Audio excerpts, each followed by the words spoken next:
ఖైరతాబాద్ గణేష్ ఒక ఎత్తు అయితే బాలాపూర్ గణేష్ ఇంకో ఎత్తు. అంటే ఇక్కడ ఎక్కువగా ఏమంటారు 9 రోజులు లేదా 11 రోజులు పూజలు అందుకొని లడ్డు ఏదైతే వేలం జరుగుతుందో లక్షల్లో జరుగుతుంది. నాకు తెలిసి ఇంకొక 5-6 సంవత్సరాల్లో 5-10 సంవత్సరాలలో కోట్లలో కూడా జరిగే అవకాశాలు ఉన్నాయి. గతంలో కూడా బాలాపూర్ గురించి చెప్పుకొస్తే ఎంతో రాష్ట్రం మొత్తంలో కూడా ఇప్పటికీ అనేక భక్తులు వచ్చి దర్శనం చేసుకుంటుంటారు. అదే రకంగా 2024 లడ్డు వేలంలో విజేతగా నిలిచినటువంటి కొలన్ శంకరెడ్డి గారు ప్రస్తుతం మనతో ఉన్నారు. వారి పేరు చెప్పాల్సిన అవసరం కూడా లేదు, ఎందుకంటే వాళ్ళు బీజేపీ రాష్ట్ర కిసాన్ మోర్చా అధ్యక్షులుగా, తర్వాత రాష్ట్ర కార్యవర్గ సభ్యులుగా అనేక సేవా కార్యక్రమాలు చేస్తూ మహేశ్వరం నియోజకవర్గంలో తనకంటూ ఒక బ్రాండ్ని క్రియేట్ చేసుకొని ఉన్నారు. అంటే ఇప్పుడు టాక్ ఏంటంటే కూడా లడ్డు ఉన్నాడు కాబట్టి 2029 టికెట్ కూడా మహేశ్వరం నియోజకవర్గ బీజేపీ టికెట్ కూడా కొలన్ శంకర్ రెడ్డి గారికి తప్పకుండా వస్తుందని చెప్పుకొస్తుంటారు. వారితో మనం మాట్లాడే ప్రయత్నం చేద్దాం. నమస్తే. నమస్తే. మీరు పుట్టి పెరిగింది అంతా బాలాపూర్? అంతా బాలాపూరే. నేను మా ఫాదర్ 4 ఫాదర్స్ అందరం కూడా బాలాపూరే. అంటే గతంలో మరి మీరు లడ్డు వేలంలో ఎప్పుడు మీ పేరు వినిపించలేదు ఎందుకన్నా? గతంలో లడ్డు వేలం కార్యక్రమంలో నేను ఒక 4 సార్లు ప్రయత్నం చేశాను. 2005-06లో కానీ, 10-11లో కానీ, ఆ తర్వాత 16-17లో కానీ అట్లా 4 టైమ్స్ ప్రయత్నం చేశాను. కానీ 4 సార్లు ప్రయత్నం చేసినా నాకు రాని కారణం కొంత ఒక 7-8 ఇయర్స్ కొంచెం మళ్ళీ పార్టిసిపేట్ కాలే. సో ఈసారి 24లో మా కుటుంబ సభ్యులు నేను కలిసి ఏదేమైనా ఈసారి బాలాపూర్ గణేష భగవానుడు మన ఇలవెలుపును మనం ఈసారి కైవసం చేసుకోవాలి, ఈ లడ్డు వేలంలో పార్టిసిపేట్ కావాలి అని ఒక సీరియస్గా మా ఫ్యామిలీ డిసైడ్ అయ్యి, మా భార్య పిల్లలు మేమంతా డిసైడ్ అయ్యి ఈ యాక్షన్లో పాల్గొనడం జరిగింది. ఎంత పోయినా వదలకుండా ఈసారి తీసుకోవాల్సిందే అనే నిర్ణయానికి కూడా మేము వచ్చున్నాం. అంటే కోట్లలో పోయినా ఎంత పోయినా తీసుకుందాం అనుకున్నాం. దానికి నేను చెప్పలేను అన్లిమిట్గా. అంటే చాలామంది, అంటే రాష్ట్రంలో చూసుకుంటే చాలామంది ఏమనుకుంటుంటారు అంటే బాలాపూర్ గణేష్ అనే లడ్డు ఏదైతే వేలం జరుగుతుందో ఆ వేలం రేపు జరిగితే ఈ రోజే నైట్ డిక్లేర్ చేస్తారు ఎవరు కొనుక్కుంటారు అనేది టాక్ నడుస్తుంది. అంటే ముందే నైట్ ఇంతకు మీరు కొనుక్కోండి అని మిమ్మల్ని క్లోజ్ చేసేస్తారు. అది ఒకటోసారి కొలన్ శంకరెడ్డి గారు, రెండోసారి మూడోసారి అని క్లోజ్, అంటే ఇమీడియట్లీ క్లోజ్ చేశారు కదా, ఇందులో ఏమన్నా మర్మం ఉందా అని అందరికి డౌట్ ఉంది. దాన్ని ఒకసారి మీరు క్లియర్గా చెప్పగలుగుతారా? అలాంటిది ఏం లేదు. ముందు రోజు ఎవరి పేరు కూడా డిసైడ్ చేయరు. కాకపోతే ముందు రోజు ఇక్కడ ఉండే అడ్వైజరీ కమిటీ కూర్చుంటుంది. అడ్వైజరీ కమిటీలో ఎవరెవరు పోటీకి వచ్చారు, ఎవరెవరు ఆ స్థితిగతులు ఏమిటి, వాళ్ళ యొక్క బ్యాక్గ్రౌండ్ ఏంటి, అసలు వారు ఏంటి అనే ఒకటి విషయాలన్నీ కూడా గమనించి ఆ యొక్క వచ్చిన పేర్లు ఎవరైతే 1 day before minimum deposit amount అయినటువంటి 5,000 రూపాయలు కావచ్చు, లేదా మీ లాస్ట్ టైం అఫీషియల్గా ప్రజాక్షేత్రంలో వేలాది మంది సమక్షంలో ఇక నుంచి బాలాపూర్ గణేష లడ్డును ఎవరు యాక్షన్ను పాల్గొన్నా ముందు రోజు టోటల్ అమౌంట్ పోయిన లాస్ట్ టైం వెళ్ళినటువంటి యాక్షన్ డబ్బు ఎంత అయితే ఉంటుందో ఆ అమౌంట్ మొత్తం డిపాజిట్ చేస్తేనే పార్టిసిపేషన్ ఉంటుంది, లేకుంటే లేదు అని స్పాట్లో అమౌంట్ ఇవ్వాల్సిందనే భావన ఉందో దాన్ని కొత్తగా మార్పు తీసుకొచ్చాం. నేను ఒకటే ఉంది, మేము దేశభక్తులను హిందుత్వవాదుల్ని గణేష భగవాన్ భక్తుల్ని యాక్షన్లో ముందు ప్రాధాన్యత ఇస్తాం. ఎవరైనా వాడవచ్చు, హిందూ ముస్లిం క్రిస్టియన్, ఆ కులం ఈ కులం ఈ పార్టీ ఆ పార్టీ, ఎవరైనా కూడా దీంట్లో భాగస్వాములు కావచ్చు, పాట పాడవచ్చు. పాట పాడేవాడు మాత్రం దేశభక్తుడై ఉండాలి, హిందుత్వవాది అయి ఉండాలి, హిందూ ధర్మాన్ని నమ్మేవాడు ఉండాలి, హిందూ ధర్మాన్ని పాటించేవాడు ఉండాలి. కానీ కొన్నిసార్లు 1-2 సార్లు హిందుత్వం పేరుతో హిందుత్వం మీద దాడి చేసేటువంటి కుట్రలు యాక్షన్ సమయంలో జరిగాయి. కాబట్టి ఒకరోజు ముందుగానే 100% కరెక్ట్, ఒకరోజు ముందుగానే మా యొక్క అడ్వైజరీ బోర్డు అవుతుంటుందో అడ్వైజరీ బోర్డు కూర్చొని ఎవరెవరు పోటీకి వచ్చారు, వీళ్ళు అసలు హిందువులా లేదా లేకుంటే ఎవరైనా ఇతర సంఘ విద్రోహ శక్తులు ఏమైనా పాల్గొని డబ్బులు కట్టారని కూడా చూసి ఆ విధంగా స్క్రీనింగ్ చేస్తాం. కానీ పలానా వారికి ఇవ్వాలని మాత్రం ఎక్కడా నిర్ణయం జరగదు, భవిష్యత్తులో జరగదు, ఇక ముందు జరగలేదు, జరగబోదు కూడా. కానీ బాలాపూర్ గణేశోత్సవ సమితి మీద ఇలాంటి ఒక నింద వేసేటువంటి కుట్ర జరుగుతూ ఉంది కొంతమంది వల్ల. దయచేసి దాన్ని ఎవ్వరు నమ్మొద్దు. లడ్డు కూడా 1994 సంవత్సరంలో 450 రూపాయలు మా అన్నగారైనటువంటి కులన్ మోహన్ రెడ్డి గారు ఒక రైతు తీసుకొని ఈ బాలాపూర్ గణేష భగవాన్ని బాలాపూర్ గణేష ఉత్సవ సమితి ఆధ్వర్యంలో నెలకొల్పిన లడ్డును కూడా భారతదేశంలోనే కాదు ప్రపంచంలో యాక్షన్ చేయొచ్చు అనే ఒక మార్గదర్శనాన్ని, ఒక దిక్సూచిని ఇచ్చింది కొలన్ ఫ్యామిలీ. దిక్సూచిని ఇచ్చింది భాగ్యనగర గణేష్ ఉత్సవ సమితి ద్వారా బాలాపూర్ గణేష ఉత్సవ సమితి అని చెప్పి మీకు మనవి చేస్తా ఉన్నా. ఇలా ప్రపంచవ్యాప్తంగా వేలాది ప్రదేశాల్లో గణేష భగవానుని యొక్క లడ్డు వేలంలో అనేక మంది ఆనంద బాష్పాలతో, డప్పు విన్యాసాలతో, కేరింతలతో ఈ వేలంలో పాల్గొని ఎంతో సంతోషంగా, ఇష్టంతో, దైవభక్తితో లడ్డును కొంటూ ఆ యొక్క లడ్డును బంధుమిత్రులకు అందరూ కూడా ఇవ్వడం అనేది ఎంత గొప్పతనమో మనకు అర్థమవుతా ఉంది. ఇప్పుడు అంటే ఇక్కడ ఎక్కడైతే గణేష్ స్థాపిస్తారో అక్కడ మొత్తం చాట్లో గత 10 సంవత్సరాలు 15 సంవత్సరాల నుంచి లడ్డు కొన్న వాళ్ళ పేర్లు పెడతారు. అంటే కొంతమంది డౌట్ కూడా ఏంటంటే, ఈ క్వశ్చన్ అడుగుతున్నారు మీరు తప్పుగా అనుకోవద్దు, అందులో ఆ చాట్లో 80% 90% మొత్తం రెడ్డి సామాజిక వర్గం పేర్లే ఉంటాయని ఉందండి. అంటే మీ గతంలో ఇది మీ ఇష్యూ అనేది జరిగింది అనుకుంటా. ఎందుకు అలా? ఎందుకంటే ఓన్లీ రెడ్డి సామాజిక వర్గానికే ఆ లడ్డు విక్రయిస్తారా? ఏది చూడండి, మనం 30 సార్లు లడ్డు వేలంకరణ ప్రక్రియ జరిగింది. 30 ఏళ్ళు పూర్తి చేసుకున్నాం. అంటే మేము సాధారణ రైతులం, కులం మాకు సంబంధం లేదు.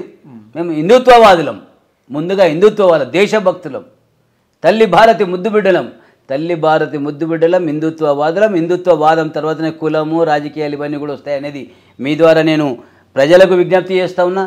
కానీ మాలాంటి సన్నకారు రైతులు, మా కుటుంబం, మా నాన్నగారు నాగలి దున్ని, మా అమ్మగారు మా నాన్నగారు నాగలి దున్నుతా ఉంటే వెనకాల వెళ్ళి విత్తనం వేసినటువంటి నా తల్లి, నా తండ్రి కుటుంబం ఒక నిరుపేద కుటుంబం. అలాంటి నిరుపేద కుటుంబానికి కులం అంటగట్టడం అనేది నేను చాలా బాధపడుతున్నా. అది మంచి పద్ధతి కాదు. మన హిందుత్వవాదులం, దేశభక్తులం, జాతీయవాదులం. కులం ఏముందండి? మేము మా దగ్గర గణేష్ ఉత్సవాల్లో ఒక దళిత సోదరుడికి లడ్డిచ్చాం. ఇబ్రాహిం శేఖర్ అని ఒక దళిత సోదరుడు, ఎంఆర్పిఎస్ నాయకుడు ఇబ్రాహిం శేఖర్, అతన్ని లడ్డిచ్చాం. బీసీ సామాజిక వర్గాలకు లడ్డిచ్చాం.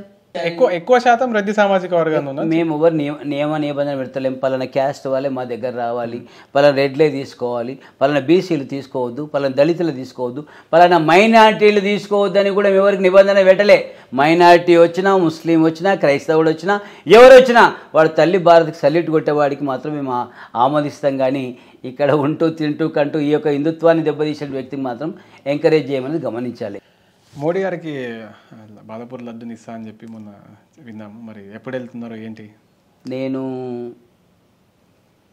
కొంత మా పార్టీ స్థానిక ఎంపీ కొండ విశ్వేశ్వరరెడ్డి గారు కానీ, మన ఈటల రాజేందర్ అన్న కానీ, మన డికే అరుణక్క కానీ నాకు బాగా దగ్గర అందరూ. సంజయ్ అన్న నాకు మిత్రుడే, నాతోటోడే సంజయ్ అన్న.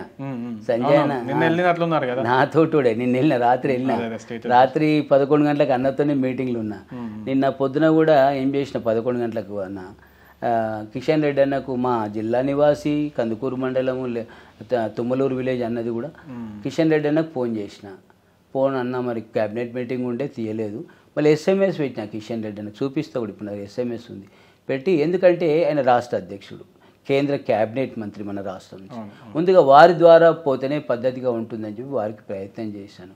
అన్న ఫోన్ తీయకుండా మళ్ళీ కమ్యూనికేషన్ రాలే కాబట్టి మీరు తెలుసుకుంటే డైరెక్ట్ మోడీ కలవచ్చు కదా. మరి అదే స్థాయి ఉంది కదా, ప్రయత్నం చేస్తున్నాను. అంటే అన్న ఇప్పుడు అంటే విషయం నేనేమంటున్నానంటే, ఇప్పుడు కిషన్ రెడ్డి అన్న, సంజయ్ అన్న ఇద్దరు మంత్రులు ఉన్నారు, ఇంకొక 6 మంది ఎంపీలు ఉన్నారు. అంటే వాళ్ళ మనోభావాలు దెబ్బతీయొద్దని నా అభిప్రాయం. వాళ్ళ ద్వారా పోతే వాళ్ళు తృప్తిగా ఉంటారు, నేను తృప్తిగా ఉంటాను, చూసే ప్రజలు కూడా ఆనందంగా ఉంటుంది అనేది నా అభిప్రాయం. కాబట్టి కిషన్ అన్న తీయని కారణంగా నేను బండి సంజయ్ దగ్గరికి రాత్రి వెళ్ళిన. ఫోన్ చేస్తే రా అన్న, నువ్వు 9:30 వరకు ఇంటికి వస్తారా అన్నాడు. నేను ఇట్లా అంటాడు అన్న, ఎవరైనా అన్న అంటాడు, ఆయన తప్పు పట్టారు. అయితే మరి రాత్రి పోతే ఇంకో మన ఏంబట్టి నా ఫ్రెండ్స్ కూడా వచ్చారు. అన్న 11 o'clock కలిసిండు పాత బజార్లో శివాలయం దగ్గర గణేష్ జులూస్లో ఉన్నాడు అన్న. నేను దూరం నిల్చున్నా, చూసిండు. అరే శంకరెడ్డి అన్న వచ్చిండు, అన్న లడ్డగున్న 30 లక్షల చిల్లర కొన్నాడు, అన్ననే కొన్ని పిలువురు అని చెప్పి నాకు సన్మానం చేసిండు. చెప్పిన అన్న నీ దండం పెడతాను, నేను మీ అందరి విశ్వాసం మీద నరేంద్ర మోడీ గారికి ఇవ్వాలనుకున్నా. నరేంద్ర మోడీ గారి జన్మదినం సందర్భంగా లడ్డు కొన్నాను నేను. నరేంద్ర మోడీ గారు జన్మదినమే కాకుండా వారు చేసినటువంటి ఒక్కొక్క పని చూస్తూ ఉంటే 140 కోట్ల మంది నా ప్రజల యొక్క అమ్మల, అక్కల, చెల్లెల, తమ్ముళ్ళ, అన్నల ప్రాణాలు కాపాడినటువంటి ఒక యుగ పురుషుడు కరోనా నుండి. అదే కాదు అయోధ్యలో రామ మందిరాన్ని కట్టియాలి, హిందూ ప్రజలకు ఆత్మవిశ్వాసాన్ని నింపాడు. 370 ఆర్టికల్ తొలగించి మొండెం తల వేరు కాదురా బాబు, రెండు ఒకటే, దేశం ఒకటే అని చెప్పి ఒక చాటి చెప్పాడు. అదే కాకుండా చంద్రయాన్ 3 సక్సెస్ చేసి చంద్రయాన్ దగ్గరికి మన యొక్క రాకెట్ను పంపి అక్కడ జరుగుతున్న ప్రక్రియ అంతా కూడా రికార్డింగ్ చేసి అక్కడ సేకరించి చివరికి మన భూమికి తీసుకొచ్చి ప్రజలందరికీ కూడా ప్రపంచానికి భారతదేశం గొప్పదిరా బాబు అని చాటి చెప్పిన ఇంత గొప్ప నాయకుడు నరేంద్ర మోడీ గారు. మరి చివరగా నరేంద్ర మోడీ గారి వల్లనే ఇంత అభివృద్ధి జరుగుతూ ఉంది. 11వ స్థానంలో ఉన్న భారతదేశం ఆర్థికంగా ప్రపంచంలో 5వ స్థానానికి వచ్చింది. రేపు భవిష్యత్తులో 3వ స్థానానికి రావాలి. అలాంటి శక్తి, యుక్తి, బలాన్ని, ఆరోగ్యాన్ని దేవుడు బాలాపూర్ గణేష భగవాన్ మహిమగల దేవుడు, శక్తివంతమైన దేవుడు.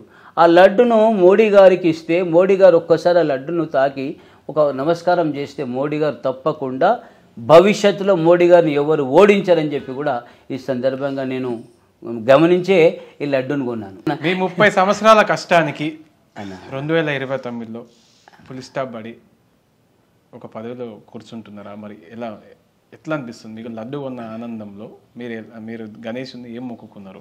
మీ కష్టానికి ప్రతిఫలం 2029లో దక్కుతుందా దక్కదా?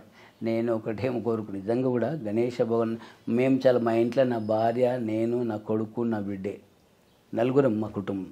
మేము నలుగురం కూడా మా ఇంట్లో ఎక్కడ చూసినా ఇక్కడ గణేశుడు, అక్కడ గణేశుడు, అక్కడ గణేశుడు, మీద గణేశుడు, ఎక్కడైనా మా ఇంట్లో వినాయకులే ఉంటారే. వినాయకుని ఆశీస్సులతోటి మనకు ఉన్నటువంటి విఘ్నాలు, అడ్డంకులు, శత్రుత్వము, అపవాదు, అనుమానాలు, అడ్డంకులు సర్వం దూరం కావాలి అని మొక్కుకున్నా. ఒకటి.